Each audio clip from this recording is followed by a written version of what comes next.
Welcome, everybody. This is Bella Vasta from Jump Consulting, and I'm here with a great friend and someone I really admire, Beth Green.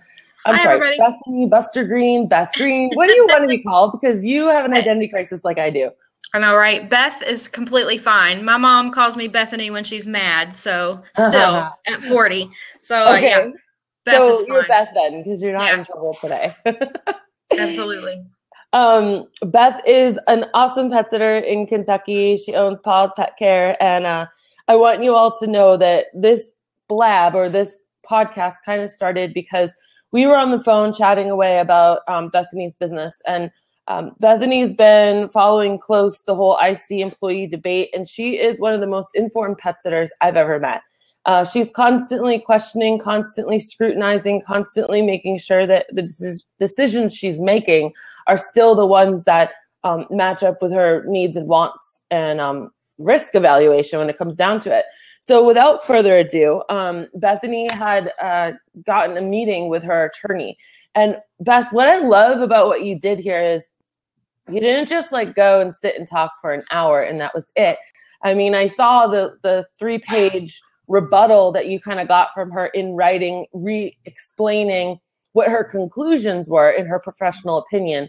Of course, not ever taking away from any litigation. It's just clearly her opinion, which that's what it all comes down to in the end.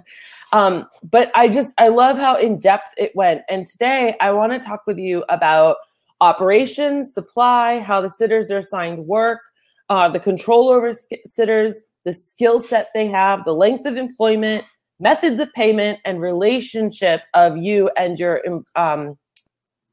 it's not employee, your staff member, your IC. So, so for all those who are listening, that's kind of where we're going to go. We definitely could talk for hours and hours and hours, but we're going to actually try to keep this kind of short and sweet. We want you all to know that, first of all, I'm not against independent contractors.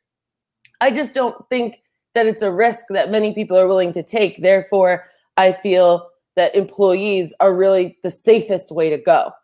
I don't condemn, like, a lot of people I see using independent contractors are using them as employees and calling them independent contractors. Absolutely. And Beth is not one of those people, which is why I think her and I have been able to have this awesome mutual respect for one another. I mean, we're at polar opposite ends, but we can have an honest discussion about it because we're both coming from a factual basis. And Beth, I love that we're doing this today because, and I'm sorry I'm going on and on, but there's so much, like, there's so many people out there that are helping pet sitters and saying that they need to have, or they can have independent contractors, and here's how you do it. But they themselves are breaking the rules blatantly on their website. That's right. And I've tried to ask them to go toe to toe with me with a mutually respectful discussion like we are. And for the love of God, you're the only one that'll talk to me. Well, it's been a very personal or what, but thank you for being here today. You're welcome. It's a journey to the truth, and it's a never-ending journey because things are constantly changing. Right. So to be a responsible business owner, you've got to keep investigating and researching and making sure that you're always doing what you're supposed to be doing. Exactly. So why don't you tell us how this journey began? What happened when you first started? Like, what prompted you to actually call a lawyer, and then how'd that meeting go? Well, as you know, Bella, because I'm in your networking group and in your coaching group. There's a lot going on in small businesses right now across the United States with contractors versus employees, and not just small businesses and large businesses too. And I believe for several reasons, and I'm not a politician by any stretch of the imagination, but I believe for several reasons that the IRS, and we've discussed this in our groups too, is really cracking down on making sure that people have their employees or contractors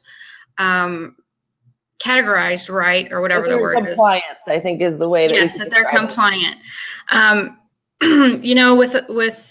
We could kind of guess as to why, but one thing that my lawyer did say is that maybe because of the free health care thing. I mean, the country needs more tax money and they need more income coming in. And so what better way to go after that than to start dinging people for back taxes and penalties and stuff if they're not classifying their workers properly. Right. And I think what it was is that in June they came out and said that they're putting more money towards audits, towards small business audits than ever before to make sure specifically that workers are being classified the right thing. And to go off of your point, you said healthcare. The reason why that's important is because their argument, in my understanding, is that if you have a worker that gets hurt on the job and they're an independent contractor, then they're going to end up on the government system, and the government's going to be helping them pay for those, or they could be helping pay for those injuries and things. So if they're properly classified and they're properly taken care of, it decreases the liability for the government. That's one of the many arguments. So go on. So we can see where this is happening with corporations like Uber. They recently have been investigated, and they have to make some changes. And this is a worldwide business that just took off and grew very quickly. So with our conversations and with these things that I'm seeing in the news and in the things that I'm reading and studying online and best business practices, I want to make sure that my business is running the way that it's supposed to be, and that my people are classified properly. And I needed to know 100% for sure if they weren't, what I needed to do in order to rectify that, or to make the decision, the informed, educated decision for myself to switch them to employees. Correct. So that's why I met with a local attorney, and I think that is so important that you meet with a local employment attorney. Like, I actually went to the attorney that someone would hire if they thought that I classified them improperly. You mean you didn't go on Facebook and ask oh my gosh, pet sitters from around the country what they thought? You went to an actual attorney. I mean, I think it's great that we can all discuss these things being from different states and different countries, but the bottom line is that you need to go to someone who understands the laws surrounding your business, which there are very few attorneys that are familiar with pet sitting and dog walking businesses. Yes. Because we're really kind of exploding. We're still in the infancy. We're still just, the industry is still beginning. And with the Rovers and the dog vacays of the world kind of coming into it, it's clouding what an actual professional pet sitter does. So, yeah. So you went to the lawyer, and what did you say to her? Like, help? Or did you ask her about certain areas, or did she ask you to supply anything? How did that conversation go? So I requested a meeting with her first because I wanted her to be completely clear on what I needed from her. So, I told her I would pay for the meeting, whatever I needed to do. So she did a consultation with me, and she did it for me for free, which was great. And she was very intrigued about our business model because, so she asked a lot of questions? Yes, she asked a lot of questions. Because so many attorneys, especially, here in Kentucky, y'all, I mean, there's not very many big pet sitter and dog walker companies here. But honestly, I think across the nation, it's just an exploding thing like we talked about. So she asked me a ton of questions. I actually spent 2 hours with her in that initial meeting because she had so many questions. She asked me to provide her with my entire packet that I give to contractors when I go through the hiring process, which included my contractor contract, a document called a non-disclosure, not a non-disclosure, I'm sorry, and yes, mutual indemnification non-disclosure type document, and then I have a workman's comp waiver. I have a document that I call guidelines that kind of, I guess what you could compare that to would be an employee manual, only I tried to be very careful about how I worded it. Yeah. Because when you hire contractors, you can expect them to have to meet industry standards. So that's the expectations. You can't, and we can get into that later. But anyway, it said guidelines and, you know, background check waiver and things of that nature. So I gave all of that to her. So she reviewed all of that stuff, and yes. you had a nice long discussion. She actually reviewed everything from the point of, she reviewed my software.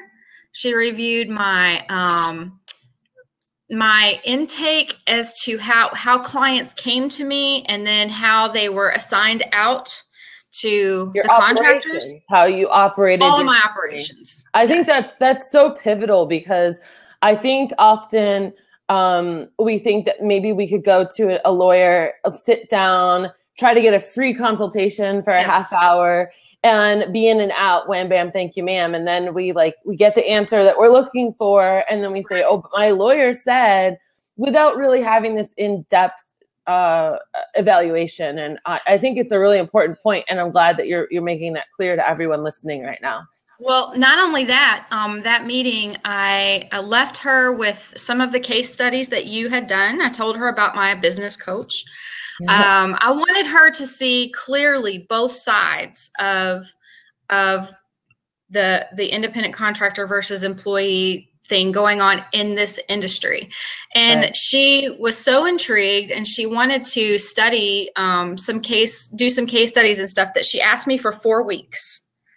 So that's fantastic. And so, just for people listening, last year I published a handful, maybe half a dozen of audit case studies, we called them. So basically, I found pet sitters around the country who were actually audited, and I interviewed them, because again, oftentimes there's a lot of speculation out there, and people just throw around the audit word without really actually understanding. And there's some people that beat an audit, but there's some people that were audited 2 times in a row, or there's all kinds of stories. So if you're interested in that, you can just Google Jump Consulting audit, and a whole bunch will come up. But that's really cool, and I'm flattered that you gave that stuff to her to show her the real true pulse of the industry. So she was very impressed at your research and at what work that you had done. And when I met with her the last time, there was a lot of merit to the work that you had done. So we'll talk about that later. But this was very serious for me, because I told her, I gave her a retainer fee. I mean, to me, you have to invest into your business, if you invest in it and you're running it properly and everything, then it's going to pay off. So she called me back and went over every single piece of documentation that I have in my contractor packet, and explained to me what changes I need to make. And then we really sat and talked about the pros and cons of contractors versus employees for our business model. And the bottom line was that, and I sent Bella the letter that she left me, was that she feels like that the way I run my business, with the few changes that she suggested to me, that I erred on the side of, I was fine with contractors, but it is a definite risk. Yes. Can I quote a sentence that I really loved in her thing that she gave you? She said, "Your decision of whether to convert an employee or an employer operation will depend on your tolerance for risk associated with the lawsuit by a worker, either for injury or pay issues, or an investigation by the Department of Labor, state or federal. Given the nature of your business, the likelihood for personal injury workman's compensation lawsuit is higher than a department investigation or wage issue attack." So even if you have responsible and strong arguments, that the more of the factors tend toward independent contractor than employer. So that was I'm so glad you shared that with me, because that was all the validation that I've been saying for years and years and years and years. Everyone always says employees or ICs. And I always say, and I've I've said this in podcasts, in interviews, in articles. It comes down to how much risk do you want to take? That's all it comes down to. When you can answer that question, then you know which one you want. I think for her, the fear of the backlash from choosing ICs over employees, like I think what she was saying in that sentence was that it's not so much that I am in danger of being audited, like out of the blue, like knocking on my door, hey, we don't think you're classified right. The danger comes with a workman's comp. Right. You have more of a direct risk of that. And the articles and the research I've done on workman's compensation claims and dog bites. I mean, my very last blab I did, we did an interview with, a dog that they thought was totally fine. And all of a sudden it just needs 2 seconds, and all of a sudden you're bit, and all of a sudden your staff member is left holding a really hefty bill or not knowing what to do. And yeah, you're right. I think your chances of getting a dog bite are more than an audit.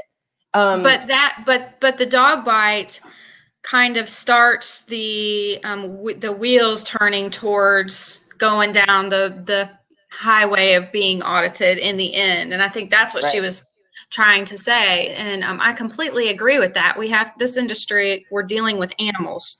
Animals bite. Mm-hmm. So you have to be so careful, and you can never be too careful. And still, if you're careful, you could get a bite. We came very close this week to having a bite. So, so I completely agree with that. It does. The bottom line is how much risk are you willing to take? And of course, making sure you have all your ducks in a row helps. But you'll never know. You know, it's from day to day, or so you have to be comfortable with that risk. You're absolutely right. And it goes into the whole, you need to know yourself in order to have a good business, Beth, so let's go down these things, because like I said, we could go on for 3 hours, but I'd like not to, or try to avoid that a little bit, but still touch on all the points. So tell me let's talk about operations. What did she say specifically about your operations? And I want to remind everyone that Bethany has made the educated decision that she is comfortable with her independent contractors. And I think this is really important for everyone to hear, because we're not bashing it. We're encouraging you to know the ins and outs, Right. So tell us about the operations, Bethany. One of the pluses for me that she was very intrigued with was my software. I use Leash Time. I know some of you guys out there are using some other things. But one of the most important features for me using contractors in Leash Time is 2 things. First of all, we have an unassigned board in Leash Time. And I put new clients and unassigned visits on that board in Leash Time, and my contractors can log in and look at all of the visits that are unassigned, and they have to physically claim them. That's so they awesome. they are taking the jobs, and that's very important, because you want to take as much of that I want to take as much of that out of my hands, and I want it to be plain that they are accepting the job, or they are picking the jobs. The second feature in Leash Time that is really good for me having contractors is they have an availability calendar, or a sitter time off calendar is what it's called. So the girls can log in as soon as we decide that we want to contract with them. They can log in and put in any and all availability. So they can put time off from Monday through Friday, 8 a.m. to noon, or if they're going on vacation. And if I try to assign a visit to them during the time that they have requested off, it kicks it back out as unassigned. So I can't make them work, which is part of running your business with contractors. You can't make them work when they don't want to. They get to decide when they want to work and when they don't want to work. Right. So as a contrast here, business owners who don't want the risk of having people say no to them all the time, and want the flexibility to say, you're working this one, you're working that one, and that's it, aren't good candidates to have an IC operation. Yes. Yes. That's awesome. Tell me, you brought up a good point about the about leash time, and tell me, do you have your GPS turned on or off on leash time? I give that because, again, the farther you can go away from being from looking like you're trying to control a situation or control a contractor, the safer you are. So whenever I talk to my contractors, before I contract with them, I tell them all the features of leash time, and I explain to them that it is a benefit to them if they're ever accused of not being at a visit to turn that feature on. But I cannot make them use that feature. Right. Fortunately, I have a very close relationship with our contractors. We have a Facebook group that we post tips and tricks in, and this and that and the other. Most of them want to use that feature, and they do use it. But leash time, their GPS feature is kind of glitchy anyway. So honestly, if you hire great contractors and great people, then you're not going to come across the problems that make you need to use that kind of feature anyway, if you know what I'm saying. So am I hearing you say you trust the people that you hire? Yeah. Okay, good. I like that. That's how you and I get along. Tell me about supplies. Let's talk about supplies, because in my last podcast, I interviewed Joette White of Park City Pet Sitter. And could you believe that she was audited, and she had Independent Contractors. She's in Texas, and she appealed it. And on one of the appeals, they actually tried to tell her that because a pet parent supplied a dog bowl, that her staff member was being supplied with supplies. And they were supposed to bring the dog bowl. It was so bizarre. And it just goes to show that, it just comes down to an actual auditor's opinion. But talk to me about your discussion with supplies with your attorney. I actually mentioned that case study to the attorney, and she thought that was absolutely ridiculous. She said, I can't even imagine. I know. But, so when you have contractors, you cannot supply them with supplies. They are responsible for their own supplies. And I know we talked about this in our group, and Julie Frederick, I think, has mentioned that she couldn't even get her contractors to get insurance, proper key tags or whatever. Yeah. So one thing that I have a key box at a UPS store, a big box. I mean, it is the biggest one that they have. And inside that box, there's little boxes with my sitters' names on them. And that's how we exchange keys. So they all have a key to the UPS box, and I have a key. It's 24-hour access. So I go drop their keys off there, and they return their old keys or their keys that they're done with, and it works. Inside that box, I have a little box of white key tags for them to, when they go on their get acquainted visits and they bring the second key back or whatever, to put names and stuff. So I did ask, that is the only thing that I supply my sitters with. The only thing. But I did ask her, it's kind of like it's there for the taking. It could be argued, Yes, and that's what she said. And I do tell them, I tell them and I remind them constantly that they can get them at Walmart for $3 and to keep them in their car. And this is what I do, and this is my suggestion as a sitter who's done this for the last 6 years, and so I have not had any problems with that. And she said she didn't think that was a big deal. It couldn't be used against me, but literally that is it. And I tell my sitters, and it's in my little orientation thing, whatever, that the client typically supplies everything that they would need in order to take care of the pet. But little things like an extra leash or, a notebook and pen or whatever that they need to be mileage log, anything like that, they are responsible for having. And I just drive that home all the time. So in our sitter group, when I do tips and tricks, I load like 50 tips and tricks into Meet Edgar that goes to my private Facebook group for my sitters. And I have hashtag PPC pet sitter tips and tricks. Yeah. And they're always suggestions. It's not training. It's always, you know, suggestions, industry suggestions.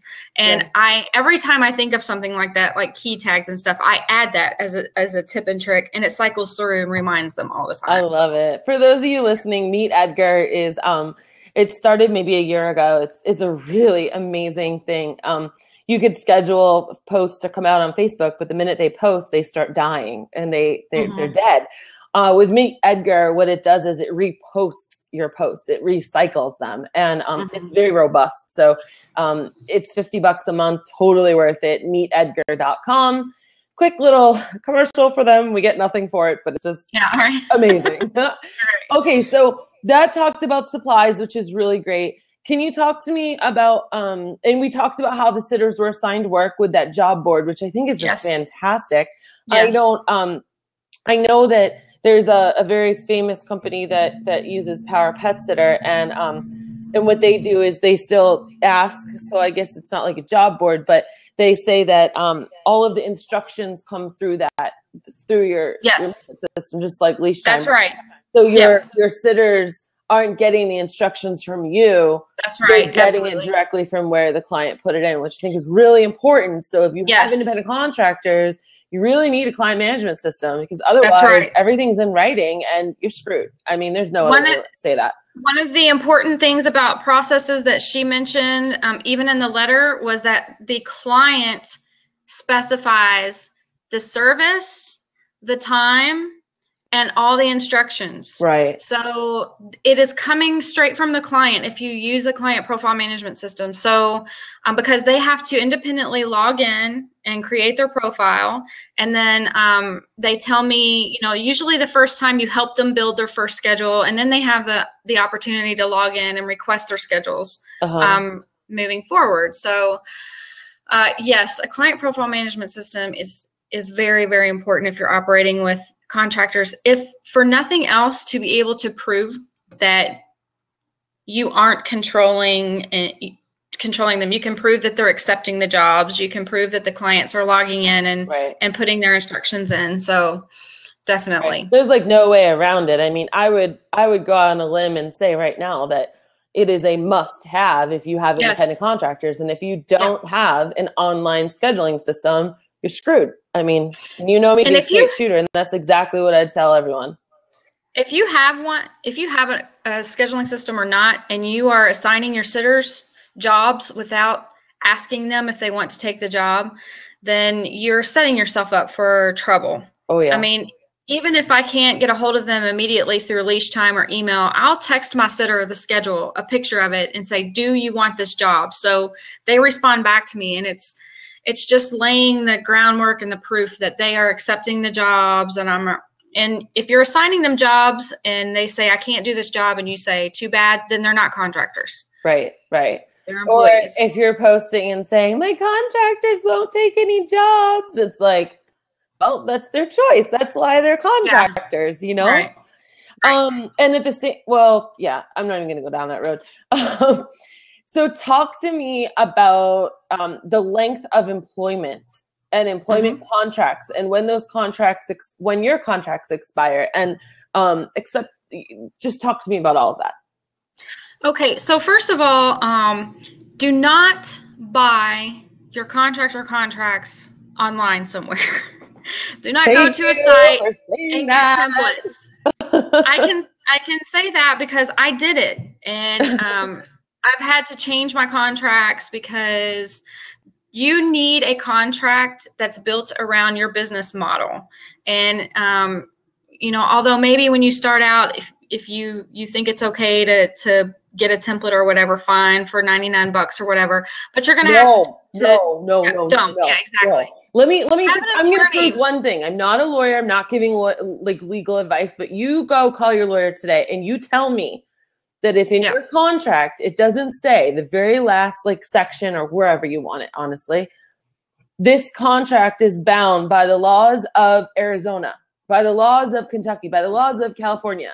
Those forms that you're buying online are not intended for you to just slap on your website and use them. They're intended to be a base point for you to mold into what you need. Yes. And as a coach, I see people's contracts and things all the time, and it just kills me because there's that. And then there's also the clause right before that usually, which is arbitration. So yes, Beth, you and I have a disagreement. I'm going to sue you. No, actually, we need to go to arbitration first. Right. As mandated by the state of Kentucky. Right. So now I have to get my happy butt to Kentucky. I think that those online ones that you can purchase give you a false sense of security, and that I think that if you pulled out a contractor, not anybody, but pick somebody, and you pulled them out and you said, what does this mean? They would probably have a hard time explaining to you the language of their own contract. Yeah. Because they bought it, and it's if you paid for it, it should be right? Yeah. But so I mean, so that's why we're saying, like, you shouldn't buy them offline. You should write down in your own words what kind of things that you need. You can look at them for guides, but then you take that all, just like you take your employee manual when you do that. You go through the employee quick start program, you do the bare bones of that employee manual, and then you take that to your lawyer and you say, here, make this legit. Yeah, exactly. So keywords: local employment attorney who knows what they're doing. Make sure they review your documents and that you know exactly what they mean, and that they fit what you're trying to accomplish in your business. Beth, you rock, girl. I just love talking with you. I mean, you're going to find out the hard way one day, and hopefully... Yeah, like, don't find out the hard way. Like, let's help you avoid it. I mean, it's not our first rodeo, Right. And we come from both ends of the spectrum, and we're really just seriously trying to help people. So your contractor agreement, your first one, if you have a contractor agreement, if you have contractors, it needs an expiration date. Okay, so it doesn't auto renew every year. You need to have them sign new contracts annually, or this contract expires in 6 months or whatever. So that is one mistake that I had made in the past, but that I had rectified before I even went to see my attorney. So my contracts are redone annually. And hey, Beth, from a business standpoint, that could be a good incentive for raises or demotions or something like that, right? Like, you're like, hey, you know what? You're doing really great. So this next contract, I'm willing to offer you more. Or the next contract, I'm not really willing to offer you that much. Right. It also gives you the opportunity, if you need to, and you can wait that long, I mean, depending on the situation, to not renew a contract. Mm-hmm. So, I'm sorry, I'm not going to renew your contract this year. Yeah. So, contractor agreements should have an expiration date. And one of the things that I have to correct in my contract was my non-solicit. Mm-hmm. I'm looking at it right now. So you cannot have a non-compete in your contractor contracts.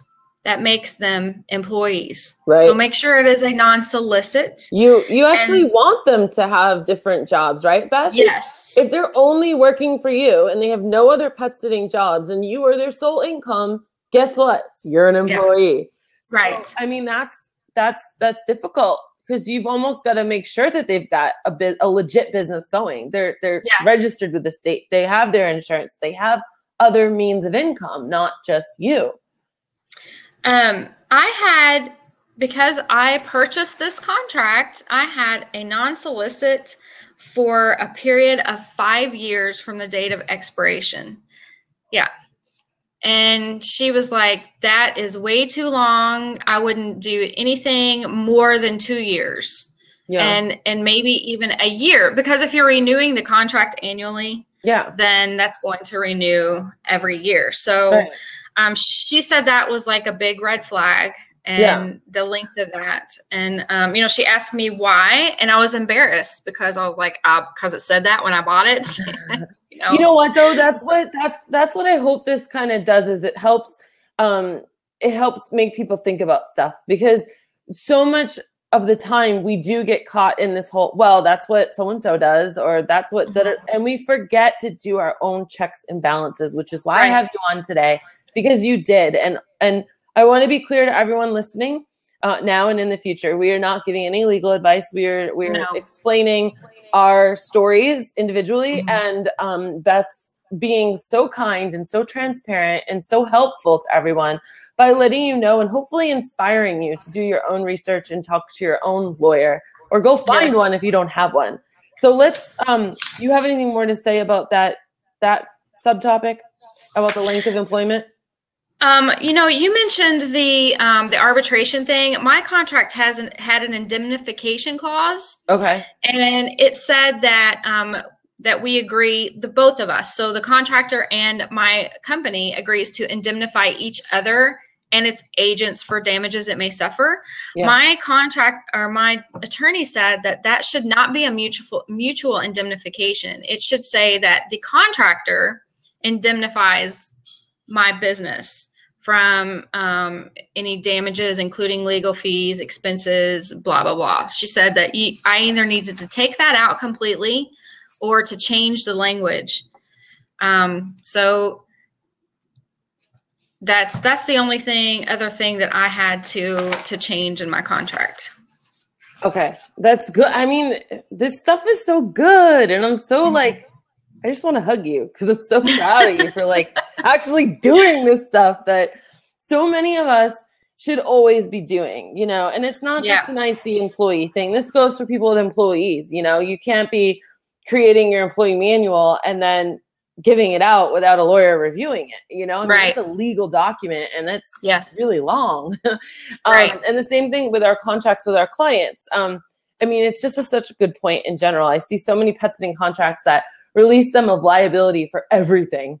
Right. And it's like, well, wait a minute. Why am I hiring a professional pet sitter if you're like saying I'm not going to be held responsible? So contract law is just something that really should be a part of everyone's business.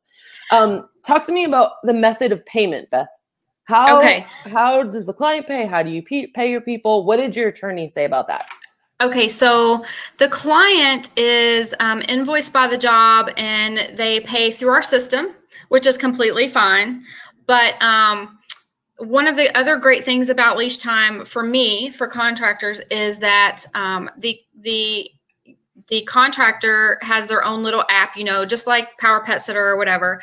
And one of their things that they can do through that app is submit an invoice to me internally through the system.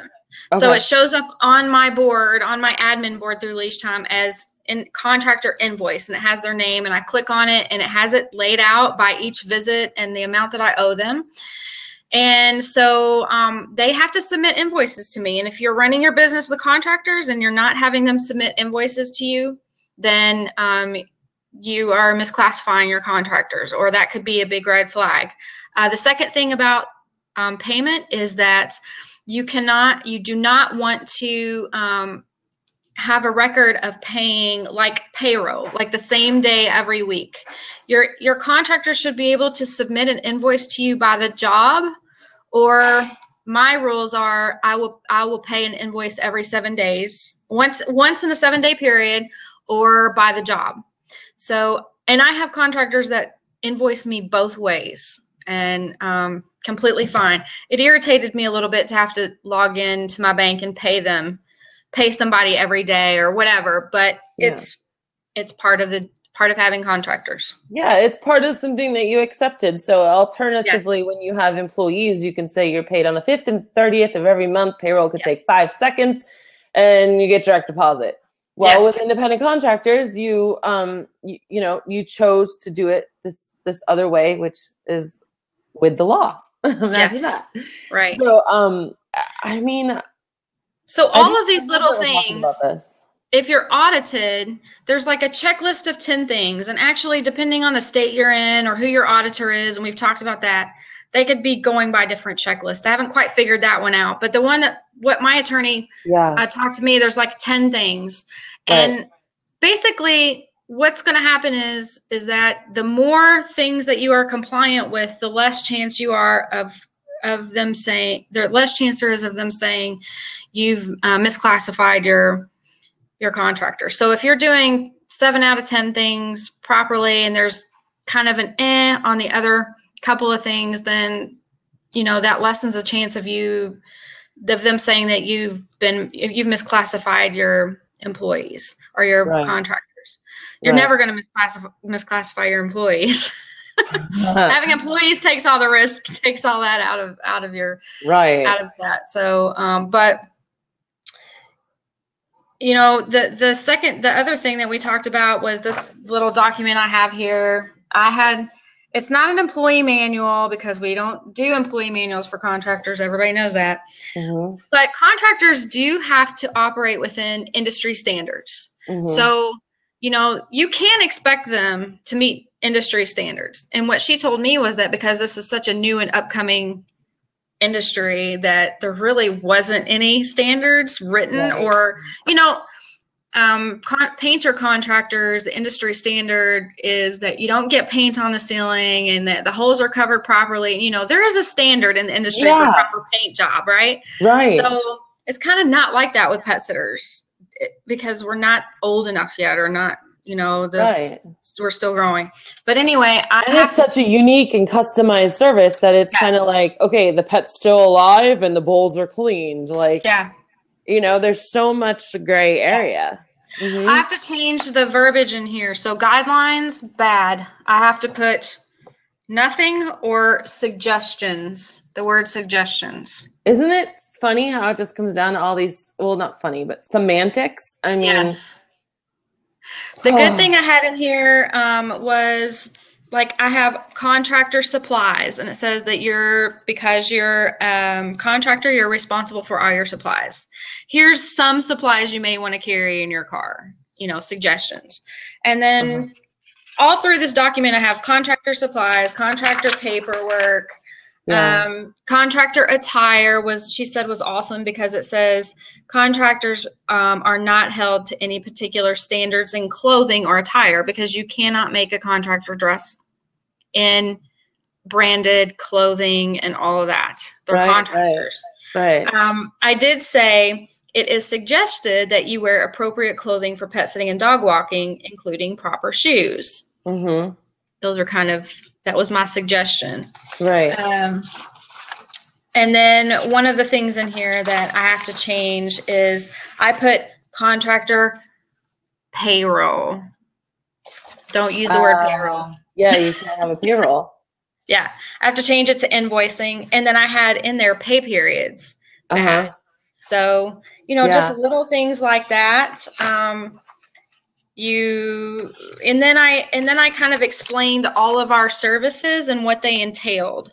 So I have to kind of make some changes in that, because she said, do they have to do things are you saying they have to do things in a certain order? And I'm like, no, I'm not saying that at all. This is just kind of a general guideline, again, as to what needs to be accomplished at each visit. Mm-hmm. And she said, go on. And then I've got, go on. I have in my notes, no control of work order. And that was her word. So, you know, I have to either decide not to give this out anymore, or to really rethink some of the things that I have included in it. There's good things in it that are completely fine, and then there's other things in it that are going to have to be changed. Yeah, yeah. And can you tell me, what would you say to the pet sitter who, you know, they were a hobby sitter or whatever, then they joined a national organization, and then that national organization was like, oh, here are the industry standards. This is what you should do. And it's basically like a cut, copy, paste kind of thing, and they just go on their fancy way with no support of a CPA or a lawyer or anything like that. They just go with industry standards, quote unquote. What would I say? Mm-hmm. Heck, I mean, I don't even know. All of my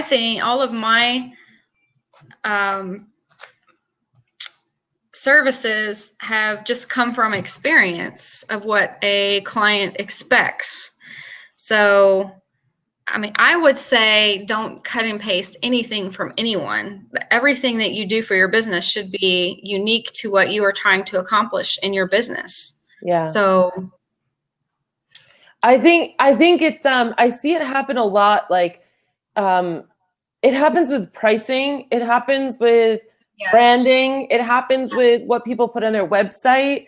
They kind of start selling our industry more, and they not only selling it, but they also kind of start doing what everyone else is doing. Yes. And I know you remember a couple of years ago when we started really being vocal about the whole no time limit thing, when everyone charged for 30 minutes, and we really started pushing for no time limit. And this goes the same with policies and procedures. And I guess what I'm saying is I encourage everyone to push against the norm.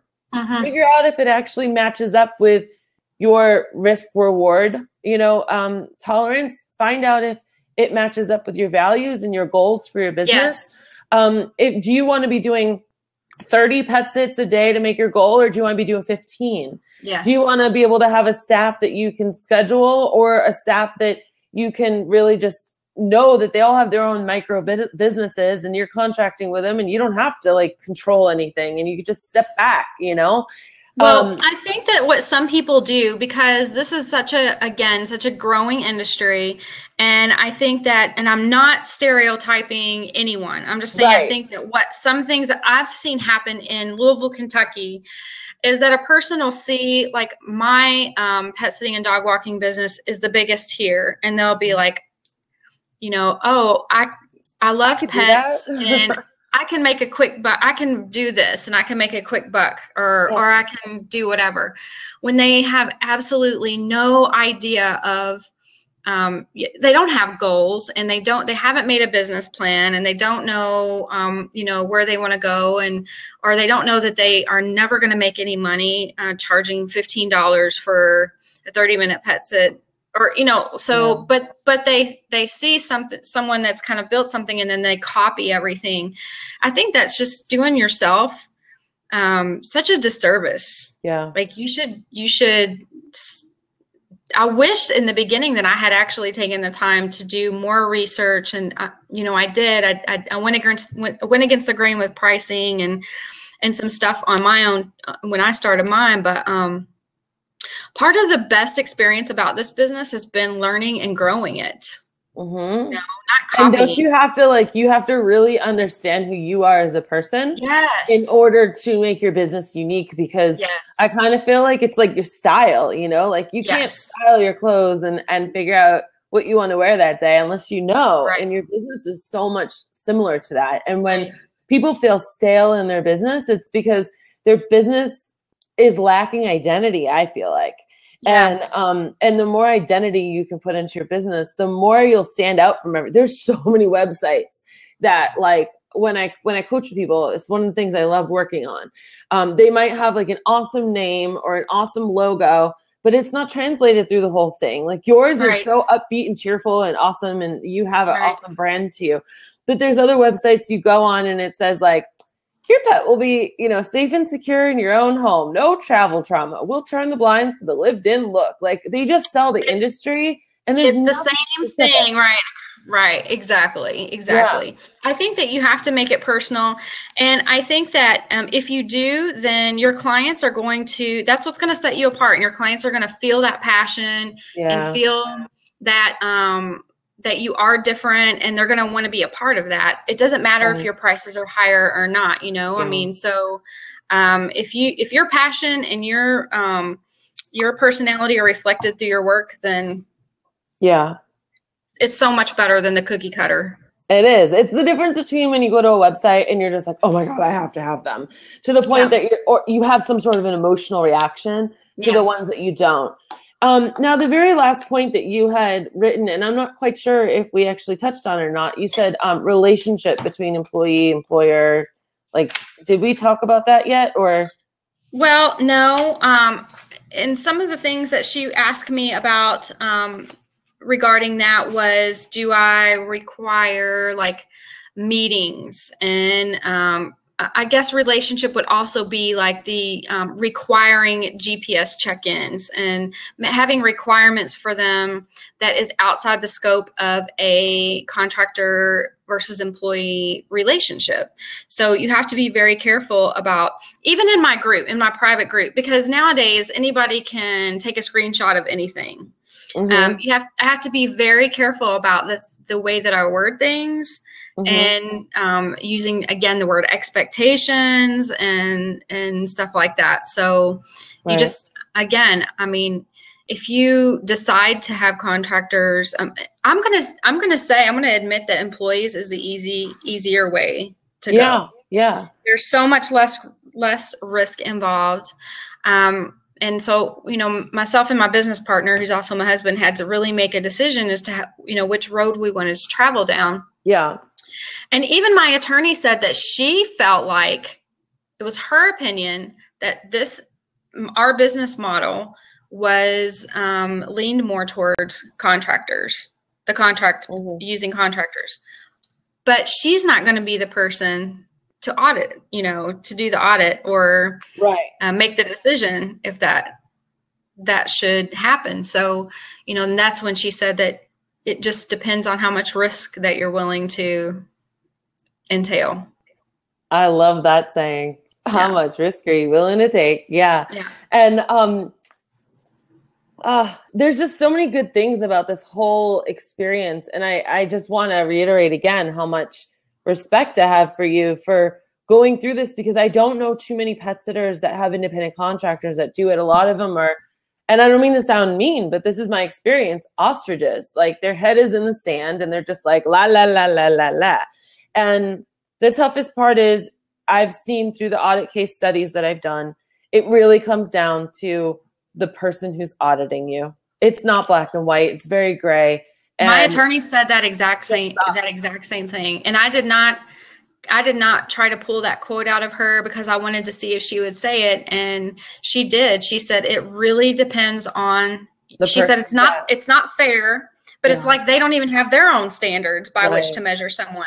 It depends on the auditor that you get. Yeah. And you've got the federal Department of Labor, you've got the state Department of Labor, you've got the IRS, you've got, and there's like, there's a industry or Workman's something, or there's 6 agencies that can audit you, I mean, it's like, and sometimes they contradict each other. I had one of my audit case studies, the gal was audited by the state twice, because once you get audited, usually they come back like a year later, I've seen, to see if you're actually making those improvements. Right. And she made the improvements that they told her to do, like, jump through this hoop. She's like, okay, we're going to jump through this hoop. The next audit, someone else comes back and says, I'm docking you for jumping through that hoop. She's like, what the hell do you mean? You just told me to do that. And they're like, sorry, like, the administration has changed, president's changed. We have a different focus. And now I know we told you that, but we changed our mind. So, it's just nuts. It's nuts. I know. One thing that we didn't talk about that I want to throw out there really quick is that, and this is something I'm still looking into and I'm really concerned and a little confused about, is workman's comp. So as I told you, and you were surprised to hear, and I was surprised to hear, even though we do workman's comp waivers and it's like an 18-point checklist and this and that and the other, and they have to sign their name in the blood of a virgin and all that good stuff, that my attorney said that she suggested that we still carry workman's comp because of our industry, and that because bites are so. Now, my question to her was, well, doesn't that kind of throw a flag that we're operating more with on the employee model? Well, she kind of hem-hawed around about it. Well, then I went to my insurance agent, who my broker, who I've got my liability policy through and everything. And I talked to him. Yeah. And he was like, no. He's like, no, you don't need workman's comp. And I was like, well, I've gotten 3 different stories here and I need to know for sure what I need to do. Well, he gave me the number of, apparently for each state, there is a state. NCCI. Yes. And he said, you need to call this number and there's a document and you can't make copies. You have to have a document for every single contractor that you have that they have to fill out to actually, for it to be actually, legal. Yes. So, and that's the same form that business owners can do when they have employees and you want to make yourself exempt from being included in your payroll, being included in that workman's comp. Now, Beth, because, I've done interviews on almost every single topic under the sun having to do with this. Right. I'm going to quote for those listening, and then we got to wrap it up because we are almost at an hour. It says, I specifically asked my insurance broker, and he helped me write this blog, and quote unquote, I said, I'm wondering if I should purchase workman's comp to protect myself and my ICs. Okay. He said, the above question comes up often in pet sitting businesses. There is not a yes or no answer to this question. Now, let me keep in mind that this is just another opinion. Okay. We have been involved in all aspects of workman's compensation and ICs. You have a couple of worries to consider on this subject. There's 3. Number 1, unemployment. The states are cracking down on anyone who pays 1099 versus W-2 because they do not pay unemployment, and the states are looking for any additional money they can get. So they are the government entity that strikes first. Interestingly enough, side note, a lot of the audits I saw were from the state, not even the feds. Number 2, then you have a workman's comp people saying that your ICs are employees because you needed to have workman's compensation. And then number 3, then you have ICs who want to be ICs to get more pay until they're hurt, and then they want to be the employee of the month. Right. So you should take a look at how the government uses to determine what the person is, an employee or IC. And normally the first few questions are what they get to go by. So that's a lot of it's similar to what you were just kind of saying. Yeah. But I think the bottom line is that it's not black and white, it's gray. And to be a responsible business owner, you need to do the research. And then you need to ask yourself, how much risk are you willing to take? And the only person in this entire world that can answer that is you. Yes. End of story. That's it. And that's all she wrote. Where's that fat lady singing? I know. Well, Beth, thank you so much for being here today. I just adore you, and thank you for being so bold and forthright with all the things that you learned. I'm, as you know, going to make this a podcast. I'll also include your website and things so people can check you out. And I think that's it. So keep on rocking on. It's been fun. Yeah, for sure. I'll keep you updated. Okay.